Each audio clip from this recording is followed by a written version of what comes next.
Welcome to the show. We're kicking things off with the cameraman, a bloke who spent years behind the lens seeing all the chaos most of us never do. Dodgy moments, on-set meltdowns, and stuff that definitely shouldn't have been caught on camera. Let's get into it. So you've filmed sex scenes. Uh, as in, like, not obviously porn, but like, yeah, there's obviously like there's a limit to what you can show, but like with anything, you sort of maybe go beyond it and then edit it back down to whatever compliance says. Have you ever made eye contact with somebody while while this has been happening? Not quite as it's been happening, but like afterwards, like you sort of, because you're staring down the viewfinder of the camera, you sort of, when you call cut, you sort of come out of that zone and sort of take a breath and look up, and you're not even really concentrating on where you're looking, and then all of a sudden you're sort of back in the room when someone makes eye contact with you, but you're the one that's instigated it, and then it's like really awkward, and you don't know where to look. Do you sometimes want to give him the Yeah. nod, like, yeah, you got that? Yeah, I mean, yeah, I mean, there is, but again, you've got to try and stay impartial and professional. Like, it can be hard when you know the people that, because you've been working with them for a good few years. Like, yeah, it's difficult. That's But incredible. Like, hats off to you on that one. yeah, 'Cause I'd just be dead. yeah.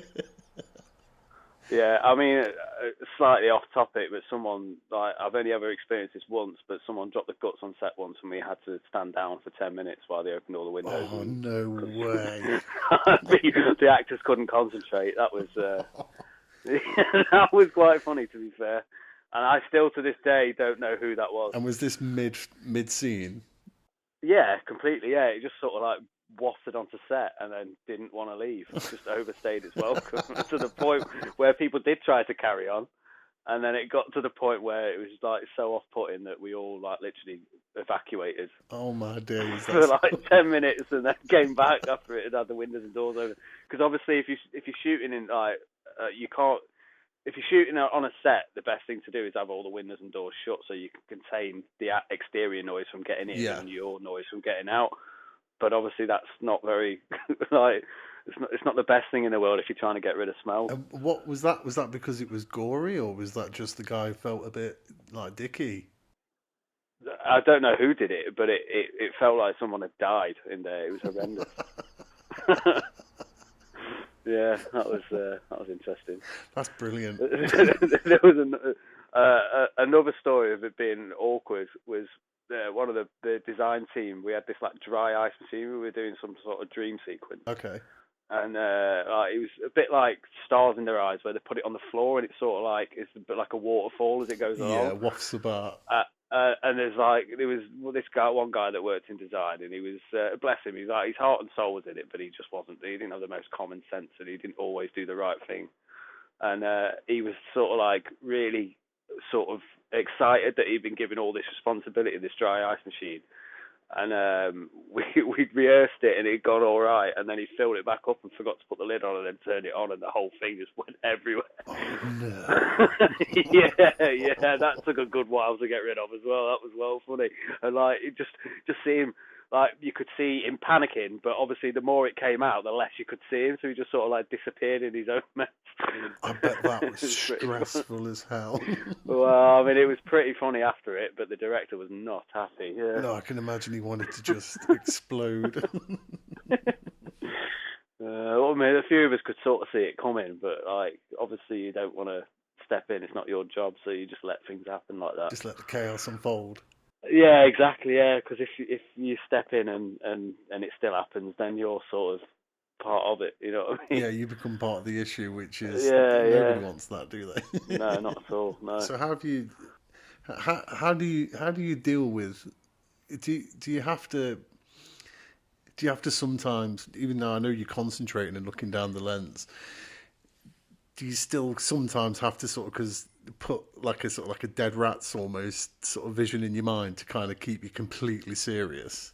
Oh yeah, like sometimes I'm not really in the room at all. Sometimes I'm like thinking of anything apart from what I'm doing. You know, as I say, like going back to people laughing and stuff. If you've had people that have corpsed on set and then everyone's got their shit together, and then you start it off again. Like it's all right if you're an actor, you can sort of get away with it because they're not replaceable, whereas I technically am. Yeah.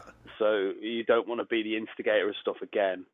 So yeah, like my mind can wander off to all sorts of like nothingness, to be honest with you, just to try and reset myself, if you know what I mean, and then go again. But it doesn't always work, but it works most of the I time. can imagine it could be quite difficult, to be honest. Sometimes if something ridiculous is happening. There was one cast member on a soap that I worked on, and like we call him Mr. Giggles because like he just can't help himself. But he's got such a nice personality and persona that he sort of gets away with it. But it sets everyone else off, and it's all fine and good unless you're doing the last scene of the day and you look on for like an early dart to finish early, and then all of a sudden he's laughing his head off at nothing, and you're like, fucking hell, come on. That's it. But most of the time I don't really get annoyed at anything like that because everyone's human, and it makes the day go quicker, even though you're slowing yourself down technically. You know what I mean? It's just all part and parcel of it. I mean, if that's the last scene, it's always standard that something like that's going to happen. We get it all the time in our job. Just like, yeah, last time we need to do this, and Yeah, it'll just take that extra bit longer. Yeah, yeah. Which like the little thing, like some little things on their own don't really matter, but when like a few of them all happen and like one after another, then it just becomes an issue. Yeah, definitely. Yeah. Have you ever had a time where you've just sort of like, I'm gonna walk off? Not when I've been camera operating. I've done it a few times when I've been camera assisting, but I'm in the position to be able to not have to be on set constantly, so it's more worthwhile for me to remove myself from set rather than like make a scene. But yeah, not whilst operating. I mean, 90% of the time it's your sort of head's in the game a little bit. It's a little bit more because there's so many things to concentrate on that's not just what's being said or what's happening in front of you. You've done some pretty intense things, if I remember correctly, which would require, some pretty heavy concentration, I would imagine, to make sure you get it absolutely right. Yeah, I mean, I think back to when I first started operating, and the basics were so difficult. But then, like with everything, it's repetition and practice, and the more that you do it, the less then you start thinking about the basics, and the more that just becomes subconscious to what you're doing, and then you can start concentrating on actually finessing what you want to do, and working on the technique, making things like amazing, if you know what I mean, rather than just doing something that gets you through it and it's viable and it ticks the basic boxes. Then you can start you start looking in the back of frame and you start going, oh well, if you just move that into the back of shot, it'll look better, or if we come round, we can get a shaft of light behind them, or which are things that you wouldn't be thinking of at all when you first start operating. But yeah, it's definitely seems when you sort of look at the outlook of the job that you've got. It definitely looks like it's right. Put that camera in that position and press record. But obviously, there's so much more to it. There's so much more that's involved, which people just don't really know, do they? It depends on the budget of the program, I would say. Like some of the programs that I've worked on, like they don't have room to not shoot everything. You've got to get pretty much everything in that you've got down on your schedule for the day. So it gets to a point sometimes in the day where you are literally sort of biting your tongue and sacrificing what you want it to look like in order just to get something in the can that can be used and can be edited and away you go. Whereas the further up the sort of budget and the chain that you go, the more time you can spend on doing individual scenes. So like when I first went freelance, I worked on a BBC production and we were doing maybe, I don't know, 14, 15 scenes a day on one or two cameras. It's a bit different when you work on soap because you're working on two, if not three cameras, and there's only three walls, so you can only shoot it really in one way. Whereas this was in buildings and stuff, and you have to sacrifice like what you sort of as I say what you want to achieve for just getting it shot, but when you go into films and stuff, you'll be shooting maybe two scenes a day, sometimes one scene a day, and you'll spend all morning setting it up. Just And perfecting then, the shot. yeah, perfecting and making sure that you do rehearsal after rehearsal. So when you come to do it, you're only doing it once, if not twice. And then, especially if you've got stunts involved, you've got to make sure that everything's good to go up to that stunt. What goes into, sort of from your side of things, when you're looking at setting a stunt up? Is it quite heavily involved between you and the other members, or is it more you're just sort of... Yeah, one of you, like somebody in the camera department, will have to go on what's called a recce at the start of of a shoot. So you go around to all the locations that aren't studio based, where you do your daily work and you know how those sets work. Everything else you go and look at, and you go and say, right, what you speak to the director. The director gives you a vision of what they want it to look like, and then you sort of think about then how you want to sort of achieve that. And with stunts, then you've got a stuntman there and health and safety with you as well. So you basically you're sort of trying to compromise to what the director wants and what health and safety will allow. Most of the time it works. Sometimes it doesn't always work. Could you tell us about a time where it's not worked? Or We did a stunt once in. It was basically a big marquee that they were having a wedding reception in, and a minibus basically piles through it, and the way that as it goes through, it flips in the air and spins round, and the way that they'd done it is they dug a pit into the ground in the marquee and stuck a metal pole through the bottom of the chassis of the minibus. Yeah. So as it drove, it sort of went up a slight ramp that was hidden, and then the post hits the end of the trench that we dug, and that gives it the motion to flip it over. Yeah. We only had sort of one go at it, and one of the camera operators wasn't far enough away, and the stunt driver didn't quite line up with where he was meant to hit, which sent the van spinning in a slightly different direction, and it missed him by a matter of a few meters. It was not far away from him. Oh my days. Yeah, I mean, that sort of thing got brushed under the carpet pretty much. After it, the camera operator was fine and he got on with it, but I don't think he quite realised how close that was to him actually hitting him. Yeah. Everybody just. Yeah, and then we've had another stunt where someone's been pushed off a sort of balcony, metal railing, up some sort of fire stairs onto a balcony, and as they've gone over, they've not pushed themselves away from it far enough, and they've swung round and their heads hit the floor basically on the other side of it as they fell off the balcony, and just obviously with your head, you only need to knock it a little bit and it won't stop bleeding, and they literally knocked themselves out, and it was just profusely bleeding. Initially we thought they'd killed themselves. Wow. But obviously they woke up and everything and went to hospital and they were fine. It was just concussion and obviously a cut to the head that needed some stitches, but yeah, that could have been a lot worse as well. That's you don't expect that when you wake up in the morning, do you? Go and do your job.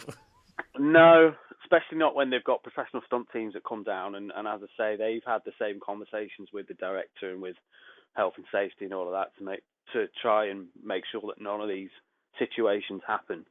But accidents do happen at times, and I think it was the stunt person's fault for not enacting the stunt as well as they should have done. But I don't think they'd done it for that long, if you know what I mean. So it was just an amalgamation of a few different things that sort of didn't help. But yeah, luckily everyone was alive to tell the story in it, and it's a story to tell now rather than a bit of a tragic one. Thank goodness for that. Yeah. Wow, that's that's nuts. Now, I've done some TV work, as we'll call it, and I know that the type of TV work that I was on, we get microphoned up. Yeah. And I didn't realise until sort of halfway through the day that the cameraman is just attached to that microphone. Yeah, I can hear what you're doing all day, yeah. So the guy I was doing the TV show with, he didn't realise that either, and he didn't like the cameraman that he had with him. Brilliant. And so he's gone upstairs and said, "Yeah, the fucking cameraman's a wanker." Well, funny you should say that. That's just reminding me of another story of the same operator that nearly got hit by this minibus. He also, for a while on one of the shows, they were employing directors that couldn't direct particularly. They didn't really understand the sort of the basic like things that you need to know as a director. Like Oh, brilliant. one of the main things is the invisible line. So if you're shooting single camera, you need to be on the right side of both people to shoot both ways. Otherwise, they won't be looking at each other. They'll be looking away from each other. Yeah. And little things like that, which a director should know. They're just page one of the basics. And I think this operator had quite a few directors that didn't quite grasp a lot of the basics. So he was having not only to do his job, but also hold the hand of directors. And over time, when you're not getting any thanks for it or any extra money, and they're getting more money than you because they're technically more important on the list of crew, he basically one lunchtime went into what's called the gallery, where the monitors are for the DOP and for the camera department to look at what we're shooting. Yeah, yeah. And then also there's the sound booth next to it for the sound mixer to take all of the boom mics, ingest all of that. And he'd gone in there on lunchtime and didn't realise that one of the boom poles was in the gallery pointing towards him. And the director still had a pair of cans on her head.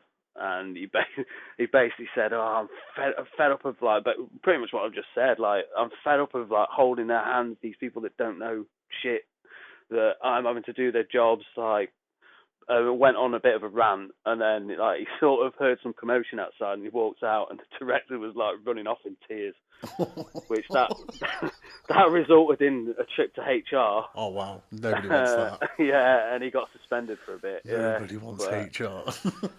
No, and he would definitely want. Well, he said that he'd apologised for hurting her feelings, but what he said, he still stands by. But it wasn't really directed at that person individually. It was a collective of the way that the company was just bringing in directors. It was more like towards that than her individually. Yeah. But obviously she got the full force of it. And yeah, unfortunately. And when you hear something like that, you're going to take it personally, aren't you? So. Yeah, of course. Well, I mean, the camera guy that my friend, which he's a friend now, through that. Yeah, he didn't take it lightly at all.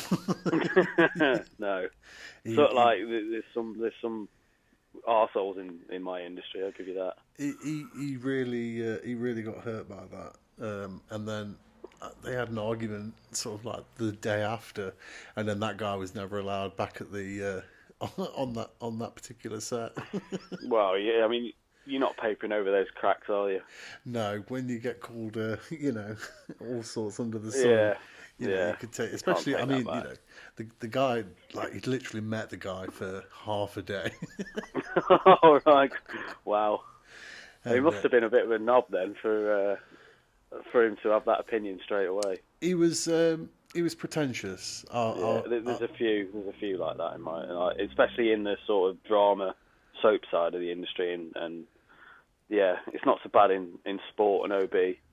But yeah, especially in that side, people sort of think they're bigger than they are. Which one do you prefer, the sports side of it, or the sort of the? Well, the soap I side? worked on soap and drama for 18, 20 years, in like just consistently, which I really like, because it's creative, and if you work with the right team, it's a collaborative thing where you sort of work with the director and other departments to create something that.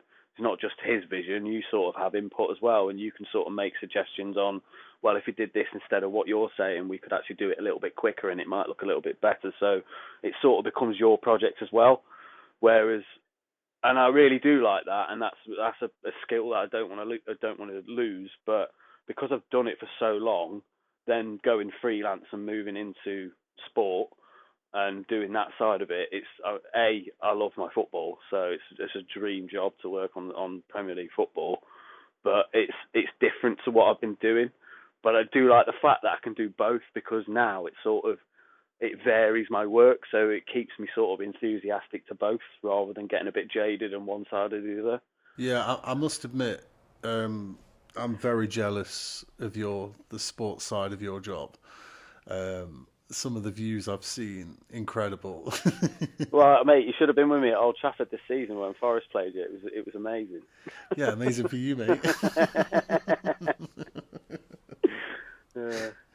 Yeah, I mean, I do feel privileged to have managed to get into that side of it, because that's one thing that, having had a season ticket at Forest for so many years, and we walked past the OB compound every time we went to the game, I was like, I want to do that when I'm older, Yeah. and I've managed to do it. That's And, off you know, the bucket list. I never thought I'd manage that, and yeah, here we are. we can't sort of speak about that without saying, like the incredible amount of hard work that you have done to get to that point.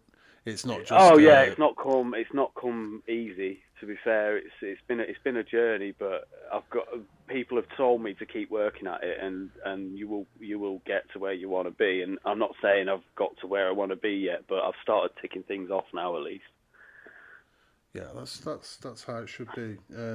It's that consistency I find with certain things, and being able to work on exactly sort of what you're doing and how you're doing it. I find it's just a winner all round.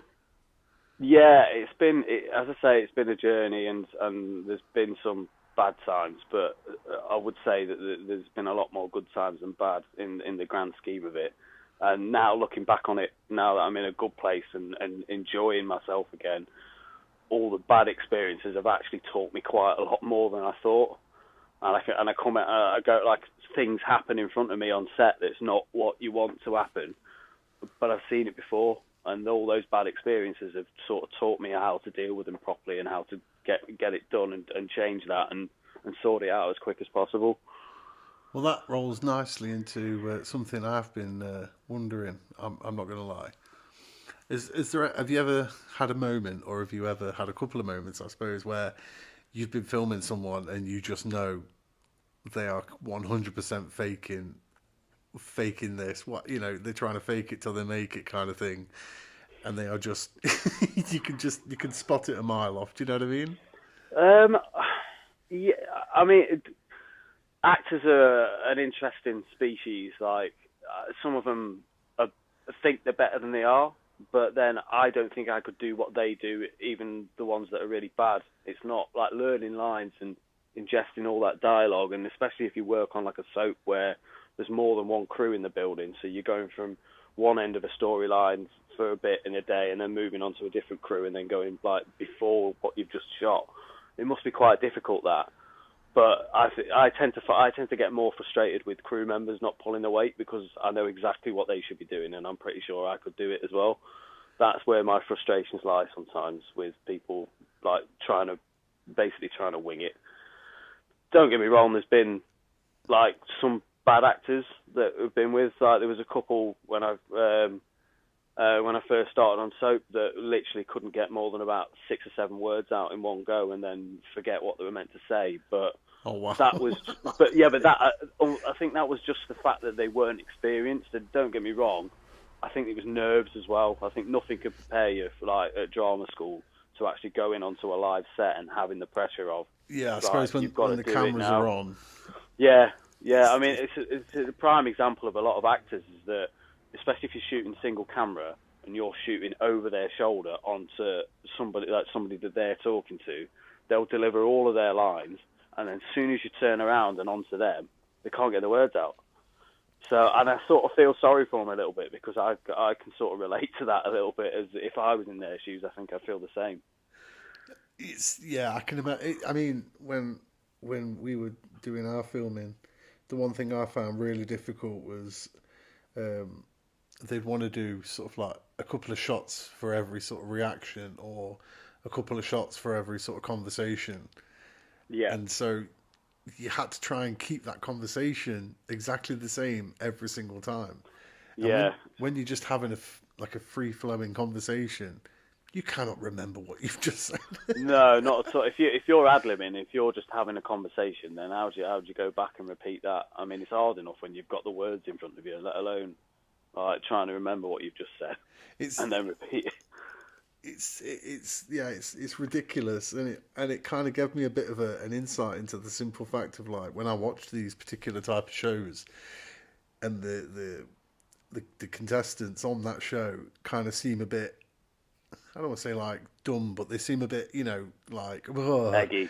yeah, Yeah, and yeah. it's probably because they've had to film it like 3 or 4 times. Yeah, of course, yeah. I mean, it amazes me. Like, I haven't done as much of what your sort of the program that you worked on. I haven't done loads of that, but I can obviously envision what you're talking about. But it does amaze me sometimes when you get like a bad director, or you get a nightmare scene where everything's going wrong, or actors that don't really like know what they're doing too much, and then you spend all day getting frustrated, but you do get stuff, and then you watch it go out, and it's like none of that happened. Yeah, And it's like, it blows my head off, because you go, Jesus, I basically gave some of my soul to that day, and yeah, and I was expecting it to look horrendous, and you watch it back, and like you can't even tell that the day was that bad. yeah. I mean, we filmed for, I think it was pretty much like 3 4 months, and in that time, so many things had happened. Like the house had gotten broken into 3 or 4 times. When you Yeah, watch when you watch the final program, no, none you of that can't happened. tell. Yeah, yeah, exactly. Yeah, And when the sort of like the final section of the show, you kind of stood in the house. We were stood on glass because literally the night before somebody had broken in. But yeah. they completely wiped over that fact. Like that was completely gone, and that blew my mind. Yeah, you don't sort of see the blood, sweat, and tears that go around it. Sometimes you just see the polished, finished article, which in a way is great because it just shows you that you can achieve something out of nothing at times. But also you go, well, no one watching this is going to understand what I went through either. Yeah, It's lost. There's only you and whoever was in that room that's got any idea. and have you ever been blamed for something that was like not your fault, but it kind of like rolled down to you? Oh, I mean, when I first started in the industry, when I was a camera trainee, it was quite rife for it. I mean, it's not the way that people act on set these days. It's not the same as when I first started. Like there was a sort of, wasn't bullying, but it was as well, if you know what I mean. Like shit would roll downhill. So Yeah, somebody would make a mistake a couple of positions above you, and within an hour you'll be getting shouted at for something completely unrelated, but they're venting to take their frustrations out on you. yeah, And when I witnessed that, and when I sort of saw that happening, that was something that sort of woke me up to that situation, and I promised myself that I would never be that person. And I think I've managed to sort of keep that up. I don't really remember screaming or shouting at anyone, to be honest with you, because what do you achieve? Well, yeah. I mean, I come from a building trade background, so I fully understand what you mean by sort of like back in the day. Again, Yeah, it wasn't bullying, but it was. it definitely wasn't PC though, was it? Let's be honest. Many a time I've been clipped round the ear Yeah. for something. You know what I mean? Yeah, so one of the I think one of the camera operators when I was the camera training on this program put a crop clip on on the back of your bingo wing basically. Oh yeah. Oh my god, I squealed. Like they're they're basically just like they've got like teeth on them, these crop clips. So Yeah. they've done half hurt. So yeah, I was just falling asleep in the back of the van on the way back from a hard day's work, and someone put that on me. Oh, that's a rookie mistake. That you can't fall asleep in the Yeah, van. well, it was the first and the last time I ever did that in the van. Put it that way. God, I remember someone falling asleep on site, and yeah, they Yeah. they woke up with balanced like basically half a bag of like plaster or something just above his head on a broom, leant up against the wall. So as soon as he woke up, he kicked this broom, and it just went all over him. Oh man, yeah. And he was screaming. I've got a Polaroid somewhere of one lunchtime because I fell asleep in the sun one lunchtime with no one around me, thinking I was all right on one of the the sort of plastic outdoor chairs, the white ones that you used to get. And I woke up and they'd gaffer taped my arms and my legs to the chair so I couldn't move. Oh wow.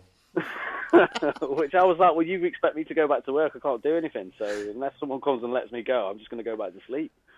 So I played them at their own game. It didn't take long for me to get released.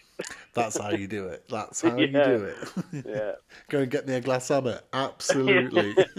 Yeah. I'll go and get that long wait as well while I'm there. Yeah, you know what I mean. Yeah. That's how you get around that one, definitely. Yeah. Oh god. Yeah, that was rife when I was younger, like sort of making up like the camera trainees that come in, try and get them to go and get like tartan paint or a bubble for the spirit level or sky hooks or something ridiculous. You've got a left-handed screwdriver. That's a classic. Yeah, you've got to blood them in, haven't you? You know what I mean? Yeah. I mean, it's that's innocent enough. You know what I mean? It's that's just how to do it. It's the only way to do it. Yeah, rather than sticking crop clips on people. Yeah, that one. Yeah, that I could definitely see that how that had come keen. You know what I mean? Yeah. I mean, how bad does it get in terms of pranks and stuff between not just you guys, but kind of like between the whole set? Is there certain? It depends who you're working with and who. It's literally down to who's on the floor, really. Like if you've got a director with a good sense of humour, that sort of then opens up the rest of the floor to sort of have more of a good time than maybe they would do with a director that was deadly serious. But because our days are so long, I'm sort of the ilk that would say that if you've done your job and you've got a bit of spare time, then I don't care if you're messing about. Like it sort of makes the day go quicker and it brings people together a little bit more, as long as you're not going too far with the pranks. But a lot of the time, it's like, what can you stick to people's backs? And like one of the best ones was got a helium balloon with a crop clip and stuck it on the back of the jacket of the first assistant director. So he just literally walked around for most of the day with this balloon following everywhere. And it wasn't until he went in to go inside for lunch that the balloon got caught and he realised it had been following him around all day. Oh my days. Yeah. I don't mind a bit of a wind-up like that, to be fair. I mean, don't get me wrong, if you're doing scenes that are like death scenes and stuff like that, that is then you're at the will of the actors. Some actors have to stay in the zone, and like any sort of noise, whether you're having a laugh or just chatting, can be off-putting to them. So you have to sort of work out where their head's at. But then others, that are, especially the experienced ones, can sort of like just snap in and out of character in themselves. And then if it's like that, especially if it's sort of quite serious stuff, they will want to have the fun to sort of release their tension before they go again. And have you ever come close to crying or? No, I wouldn't say. Some things are slightly emotional, but it's when it gets you from your own personal experience to something. So you think about that rather than what you actually looking at directly. But I wouldn't say I've worked on anything that's maybe cry. No. I suppose if Forest won the Premier League and you were filming it. Yeah, I mean, I've been lucky enough. I did the first season we got promoted. I did the Arsenal game, which was the last home game of the season, and the one that we beat them 1-0, which secured our Premier League status. And look, I was doing one of the cameras behind the goal, but it was in the Bridgeford, looking at the Trent end. And luckily, Taiwo scored at the Trent end. And I had a load of mates sat in that stand behind me, so I literally followed Taiwo for a bit, tilted up into the crowd, locked the camera off, and started celebrating with them. Yes, that's exactly but I'd done what, and they don't use those cameras for more than replays. So any sort of celebrations, I knew that they weren't. They might use it for crowd reaction, so I give them some crowd, and then I hadn't not done my job there. But then again, I did the Forest Chelsea game, the last game of the season this season, and obviously we didn't win that. We lost 1-0.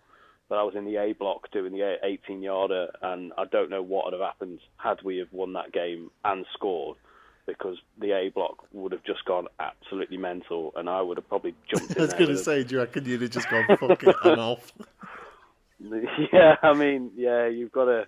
There's certain stories that have been told by some of the camera operators that support, especially lower league clubs, when they've done their teams and they've like that somebody scored in front of them in the last minute for their team, and they're just like, if you watch the replay back, I sort of go with him, and then right at the end it just tilts up. It's like that's me just throwing me out, like letting go of the camera basically. So other people have done it. Oh, well, that's all right then.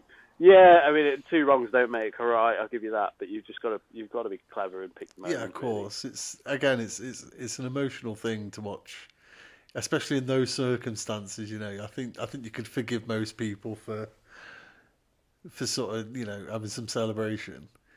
Yeah, it's sort of it's a rock and a hard place doing your own club, especially when there's a lot riding on it. Because but over time, I've got better at sort of concentrating on forgetting about actually what's going on in the game. Because I did the other season, I did Everton Forest, where there was 3 penalty shouts at Goodison, and all 3 of them got waved away. And I can hear one end of what's going on at Stockley Park. Okay. And then obviously you've got the director making his comments on what's going on, and then I knew things hadn't gone in our way, but then it wasn't until after the game that I watched the replays back, and then you hear the response of what the referee said to what actually I was hearing, and it didn't. Both stories didn't tie together. That's when I started to lose my shit a bit. I got pretty angry after the game, because it's just like, and then you watch Ashley Young just laughing his tits off about it, knowing full well that he should have given at least 2 penalties away. Oh no! So that was frustrating. I mean, but again, I sort of held it together until after I'd finished work somehow. I suppose you've got to, though, haven't you? Yeah, I've got no choice. If I want to work again, I've got no choice. Yeah, you've got to be as cool as a cucumber. Yeah, but there's been testing moments. So sometimes I'm quite happy doing random games where I'm not really that bothered about what the result is. And have you ever sort of like filmed something that you thought there's no way this is getting on sort of any TV screen, and then lo and behold, there it is? Maybe not. I mean, when I first started doing it, the thing that blew my mind was doing a game and then going home and then putting Match of the Day on and seeing the highlights of that game and seeing stuff that you shot on Match of the Day. That blew my head off. I can imagine that. Because I'd watched that programme from when I was a kid, you know what I mean? And all of a sudden I'm now contributing to it. But then there's been others, like I did Leeds United versus Arsenal a couple of years ago, where they played for about a minute and then all the comms went down and they took the players off and no one had said anything. There was nothing over the stadium announcement about what was going on, and all the fans were kicking off. And we were basically, what had happened was that the VAR had plugged into the ground rather than into the generators that were separate to the ground. And the ground had a power surge at the start of the game, and all the electronic boards went off and the screens, and that's when they lost comms. And they basically said that you have to do like certain shots, like so they can draw the lines before the game, so they can use it to try and speed up the offsides, which obviously doesn't work. But they basically said if we reboot this system and it doesn't remember all of that, we're going to have to call the game off. So for about 20 minutes, we were all praying that didn't happen, so we could go over early. But when they started it back up, it remembered everything. So in the end, we ended up working an extra 35, 40 minutes for nothing because we had all that gap. But then another story where I did Newcastle versus Arsenal. I think was it last season or the season before, where there was that dodgy goal where the ball sort of like trickled over the line to go out for a goal kick near the corner flag, if you remember, and then it got crossed back in, and then the Newcastle player, I think it was Joe Linton, pushed Gabriel as he was going to head it and scored, and it all kicked off about that. And they were using my camera angle as one of the shots, like they just kept replaying it just like to see whether or not it was a foul.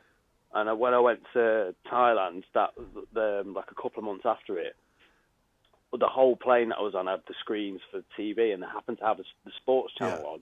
and they were showing that shot as I got on the plane. Yes. So I was like, the whole of this plane is seeing what I've done, but like no one's got And any idea. absolutely no one knows it's you. But again, that blew my head off as well. It's just little things like that you don't think about when you're doing it on the day, and then you sort of find yourself rewatching it in random situations. You've got to feel like you say, you must feel absolutely like just incredible when you see your work on, contributing to Oh, it everything, does give you a buzz. It does give you a real buzz. Yeah, like that's sort of one of the driving factors that keeps me going for it. If you know what I mean, and to sort of get better at what I do, and yeah, like again, like off the sport and onto soap and drama, seeing your name at the end of the credits, like the first time I ever saw that blew my head off as well. Just some acknowledgement for all your hard work. Yeah, really. to be fair, I remember seeing your name on some of the credits, and I was just like, "Oh, I know that guy." Yeah, it's mad. And It's mad because for years as a camera assistant, we didn't used to get a credit, even though you're one of the more hard-working members of the crew. Yeah. And you just didn't get a credit. And then when you become an operator on that program, you did get a credit. So that was kind of it was validation basically for all the hard work. But it's still a bit surreal at times. Yeah, just wow. Yeah, I can't believe it's sort of gone how it's gone, really. You know what I mean? From everything. I would never have envisioned to where I am now, but it just shows you that if you do get your head down and get on with it. Now, I was lucky enough to find something that A, I enjoy, and B, I seem to be quite good at as well. But yeah, if you do keep your head at it and stick at it, you can achieve more than you ever expected. Well, you filmed actors and you filmed athletes, then who's the most dramatic out of both? Oh, there's footballers all day long, isn't it? I'd agree with you from what I see on the screen, definitely. Yeah, there's no getting away from that. That's more of a pantomime than anything that I've ever Some shot. of them could win an Oscar. Oh, completely, yeah. Yeah, you see more acting on a football field you see as good at acting on a football field as some of the programs that I've worked on, put it that way. Yeah.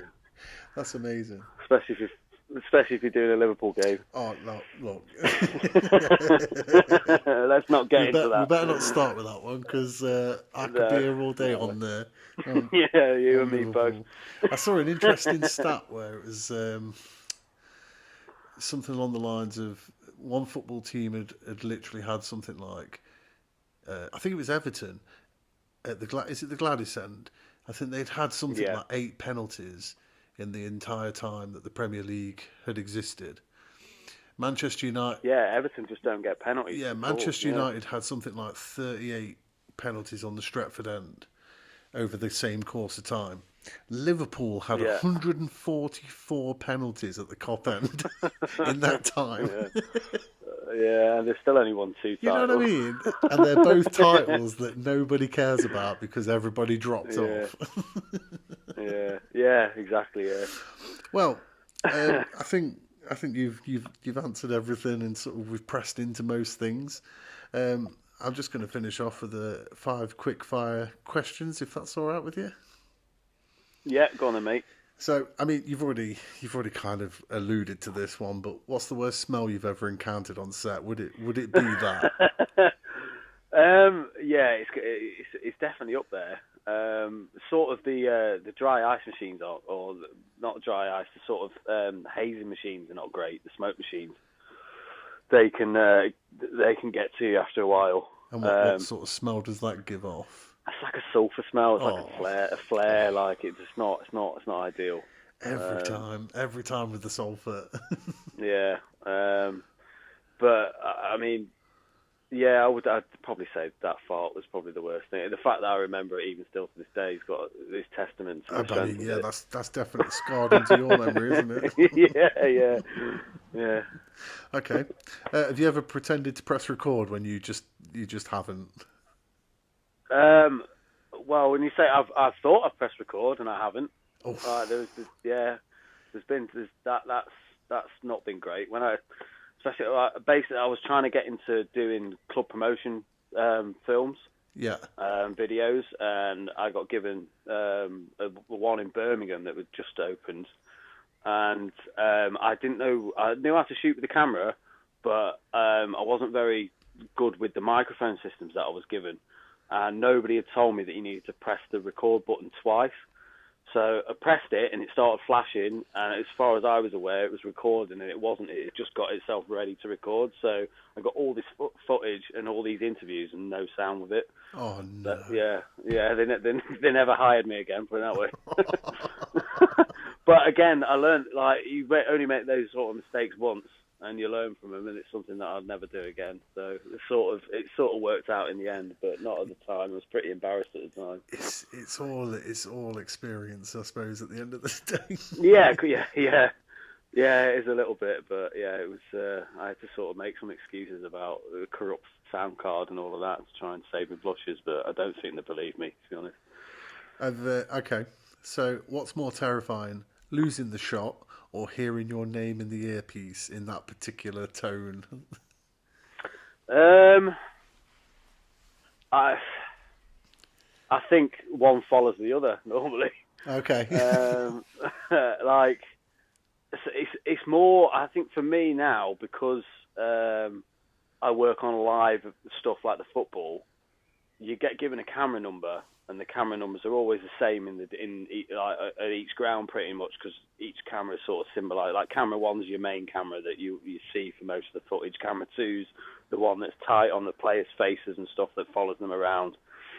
And depending on what camera number you're on, that's your number for the day. And when you hear the director say, like, camera 7, for example, hold your shot, coming to you, and then your red light goes on, your red tally light, to say that you're live on the telly then, yeah, that's pretty nerve-wracking. Like, you don't get I mean, don't get me wrong, when I first started, I was doing, again, a camera behind the goal, and when they've got a corner, you get asked to sort of, like, have the goal in and then sort of most of the penalty box to show all the players. But the director had spoken about, well, if you take a short corner, go to the short corner. Now, I thought she'd spoken to me. She was speaking to another camera operator. And I saw him take the short corner, and it was me live shot. And then I went to find the short corner, and it was live on telly. Again, I mean, I've beat myself up about that for a good couple of days. But again, you learn from your mistakes. It's something that I did in my first season. It's not something that I've done again. But at the time, I was mortified. Did you get a slapping for it, or were they pretty cool with it? I didn't quite get a slapping, but when I spoke to my boss about it, and I owned up to it, because he kept asking me about my progress and stuff, and I said, oh, well, this happened, and he was like, oh, yes, Sarah, the director, did mention it. So it probably wasn't something that he was going to say to me, but the fact that I sort of owned it made it like he talked about it with me, and I think that's the best sort of way forward, is to own your mistake and say, look, I'm aware of it, and it's not going to happen again. But don't get me wrong, you do get directors in soap and drama that lose their shit, and sometimes it's for the right reasons, because you can't get the shot, or then other times it's to sort of vent, and they just take it out on the nearest person, which is normally the camera operator. So who's more likely to sort of lose their shit? I mean, directors. Or first assistant directors, because they're the ones that have to that are sort of the intermediate between the director and the rest of the crew. And you can sort of push your luck a little bit more with the first assistant director, but when they snap, they snap. Really bad, or just? It depends. I mean, it depends on how many people are dicking about, and sort of how much pressure's on trying to get the shot in, and how much time you've got, and whether you as a crew, especially if you're working on something that you know that you're working on again and again and again the following day, you're maybe not as urgent to get it done as say the director, that he's only there for a few episodes and he wants it to look as good as possible. Has anybody had the David Beckham treatment? I've not seen stuff thrown around. I've seen like water bottles and stuff thrown on the floor, but nothing at anyone directly. Well, not that springs to mind, but maybe when I first started out, that things might have happened like that, but I might have not remembered it. You just sort of glossed over that bit. Yeah, sort of deleted that as quick as possible. Yeah, that's how you do it, really, isn't it? Yeah. Yeah. Well, what's the most pointless bit of direction you've ever been given? That was great. Do it again, but better. Oh no, Yeah. It's always a good one. It's like, oh, thanks for that. Yeah. that gives me so much to work with. Yeah, exactly. Yeah. So, but then you go, well, you clearly don't know how to articulate what you want, or you don't know what you want. So you just said that, and you hope that I can get it right. Oh, Christ. well, the stress, the The absolute thing is, stress. when I first started out, I would get stressed about that because I'd be like, well, what did it mean? And like reading into it and going and I questioning it. Whereas now I'm just like, well, it was clearly okay. It might not have even been. It might like sometimes directors will like. There's only so many things, only so many notes you can give an actor before they stop concentrating on delivering lines naturally Yeah. and start concentrating on things that then stop them from acting as well as possible. So sometimes a director might come on and give me a note, but what he's doing is he's giving the actors another go at it without telling them that they need another go at it, if you know what I mean. So they're not aware that the pressure's on them, if you know what I mean. So some of them are quite clever at that. Sometimes I understand what the director's trying to do, and sometimes I'm like, it's not until the end of the day that when you have a conversation or lunchtime or whatever, and he's like, look, that wasn't meant for you, really. But it's quite clever in a way. It just sounds insane. The whole thing just sounds mental. The thing is, I've been doing, especially working on soaps where all sorts of random mad things happen. You become a little bit immune to it and a little bit numb to certain. Like I'll go to work and there'll be like I don't know, there'll be a party and they'll have loads of Oompa Loompas there or something, and like it just won't register in my head. But then if you were to sit down and someone says, "Oh well, what did you do at work today?" and then you spiel that off, they'll be like, "What the hell have you been up to?" You know what I mean? It just becomes a normal day in the end. What is the weirdest thing you've ever sort of like arrived to? We did a dream sequence with Bonnie Tyler once. Oh wow! You know the woman that sings "Turn Around." Yeah, absolutely. And that was pretty mental because that was just like five characters that were in it, girls that were all like sort of her backing dancers, and it was all like a dream sequence, and that was pretty off its head, yeah. Or as I say, like people dressed in I don't know, like German sort of attire with like chapless pants on and stuff like that, and it's just like okay. Or I did an episode like years and years ago. I did an episode of Grange Hill, and they had an episode where they brought loads of like zoo animals into the classroom, Okay. like as in like kangaroos, snakes, and spiders, and like mad animals. And like obviously they say working in TV don't work with children and animals, and there I'm stood in a room with just children and animals. I bet you just thought, I'm not paid enough for this.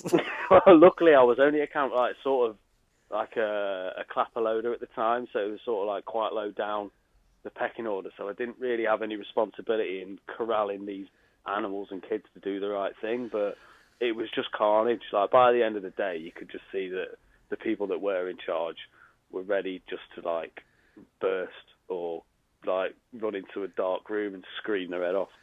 Oh my days. Yeah, that would be I wouldn't be able to deal with that. Absolutely not. Well, final question. I don't want names unless you want to name them, but I don't think you're going to want to. Most deluded person you've ever filmed? You. I'm only joking. That's a great question. There was one character, and I cannot tell you her name. No. But she was in a because I don't know it. She was that long ago. Okay. She was in a Kinder Bueno advert that was on a train. This was we're talking about 15 years ago. That's about as much as I remember. It was the only other thing that we'd worked out that she'd done. But she was that off her head that we were doing like single cameras. So you'd obviously, like as I said, you shoot it one way, and then you relight and you turn around and you shoot it the other. Yeah. And we'd done this scene. She's playing like just a student character from England. And then we turned around, and when we turned around, she was like, right, I think my character's going to be American for the rest of this scene. And we were just like, sorry, what? But how she as an actress did not understand that you play a character and that character is that character rather than whatever you decide you want to be at any given time. Blew my head off a little bit. Wow. She was off her, like absolutely off her head. Yeah, she she took a shit in in one of the set toilets and didn't realise it was a set toilet, and they couldn't flush the toilet, so wiped her ass with a sponge and left it.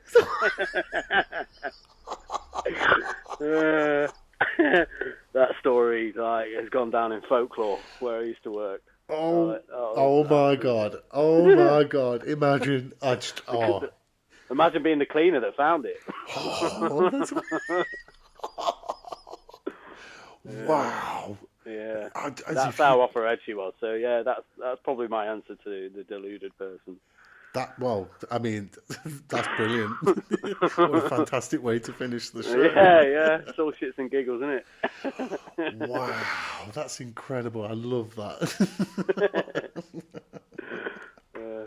Well, thank you very much. Mate, it's been a pleasure. It's been absolutely fascinating to listen to your stories and sort of get an insight into the world of camera technicians and that sort of side of things. No, it's nice to talk about it, mate. Yeah, thanks for inviting me on. And there you go, first one done. Big thanks to him for starting this the right way, with stories you'll never see on screen.